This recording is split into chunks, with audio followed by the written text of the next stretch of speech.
భరతఖండంబు చక్కని పాడియావు హిందువులు లేగ దూడలై ఏడ్చుచుండ తెల్లవారను గడుసరి గొల్లవారు పితుకుచున్నారు మూతులు బిగియబట్టి.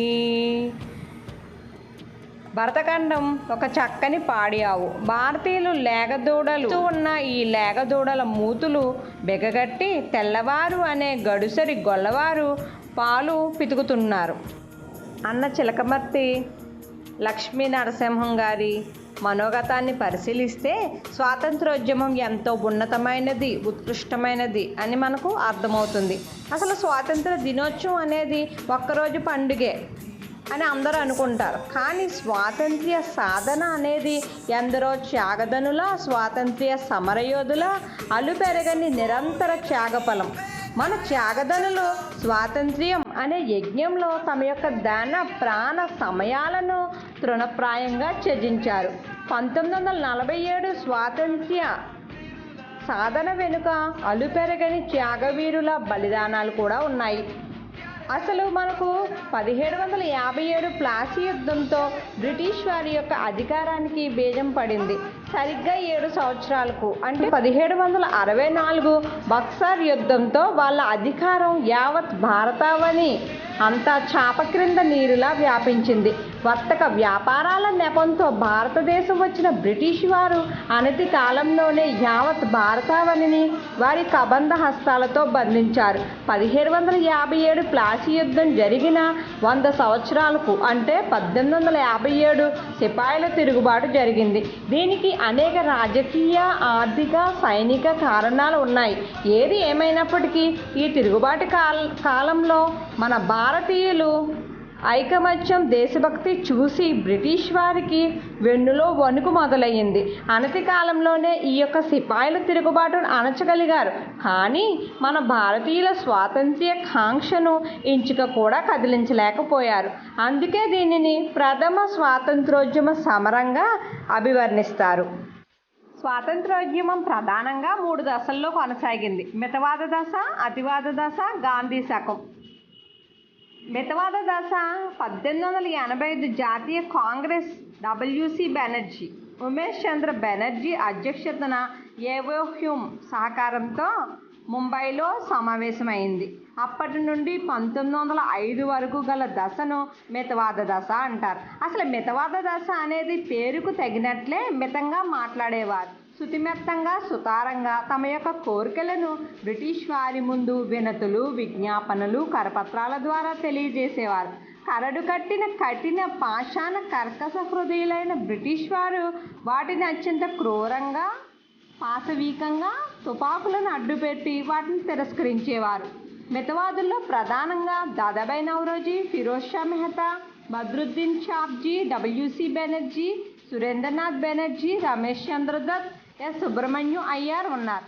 మన మితవాదులు ఉపన్యాసాలు, సమావేశాలు, యాత్రల ద్వారా తమ యొక్క ఉద్యమాన్ని కొనసాగించారు. అసలు మితవాదుల విధానంతో ఏకీభవించిన అతివాదులు 1905 నుండి 1919 వరకు స్వాతంత్రోద్యమాన్ని కొనసాగించారు. ఈ దశనే మనం అతివాద దశగా పిలవవచ్చు. కఠిన పాషాణ కర్కశులైన బ్రిటిష్ వారికి వినతులు, విజ్ఞాపనలు సరైనవి కాదని, కర్ణ కఠోరంగా ఉండే హింసాత్మకమైన ఉద్యమాలే సరి అయినవని భావించిన అతివాదులు 1905 నుంచి 1919 వరకు ఈ యొక్క ఉద్యమాన్ని కొనసాగించారు. వీరిలో లాల్, బాల్, పాల్ ముఖ్యులు. లాల్ అంటే లాలా లజపత్ రాయ్, బాల్ అంటే బాల్ గంగాధర్ తిలక్, పాల్ అంటే బిపిన్ చంద్రపాల్. అయితే 1903లో బ్రిటిష్ వారు మన యొక్క బెంగాల్ను తూర్పు, పశ్చిమ బెంగాల్గా విభజించారు. అయితే వారు పరిపాలనా సౌలభ్యం కోసమే బెంగాల్ను విభజించామని నమ్మబలికారు. కానీ వారి కుటిల తంత్రాలు, కుతంత్రాలు తెలిసిన భారతీయులు తమ యొక్క ఐకమత్యాన్ని భగ్నం చేయడానికే బ్రిటిష్ వారు బెంగాల్ను విభజించారని, దీనికి వ్యతిరేకంగా 1905లో వందే మాతర ఉద్యమాన్ని చేశారు.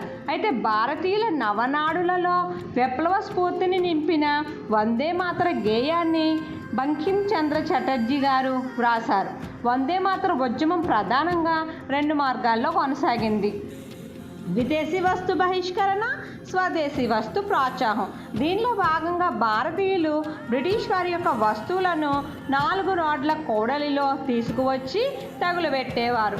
ఈ యొక్క చర్యలను ఖండిస్తూ బ్రిటిష్ వారు తుపాకులతో దాడి చేసినా ఏమాత్రము భయపడకుండా మన భారతీయులు వందే మాతర నినాదాలతో వారి యొక్క తోటాలకు తమ యొక్క గుండెను అడ్డుగా పెట్టి మన యొక్క భారతీయుల త్యాగం మనల్ని చలింపచేస్తుంది.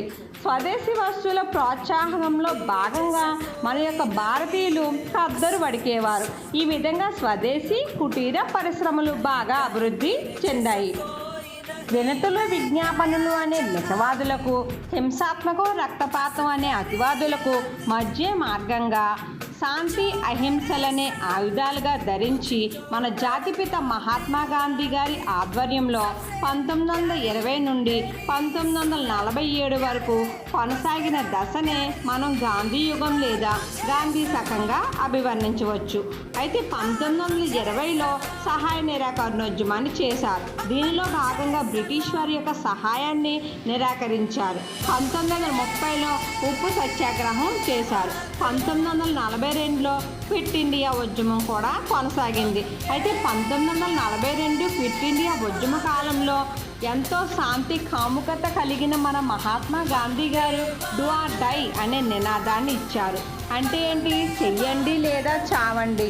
దీనిని బట్టి బ్రిటిష్ వారి దుష్ట పరిపాలన ఎంతగా మన యొక్క భారతీయులను బాధించిందో మనకు అర్థం అవుతుంది.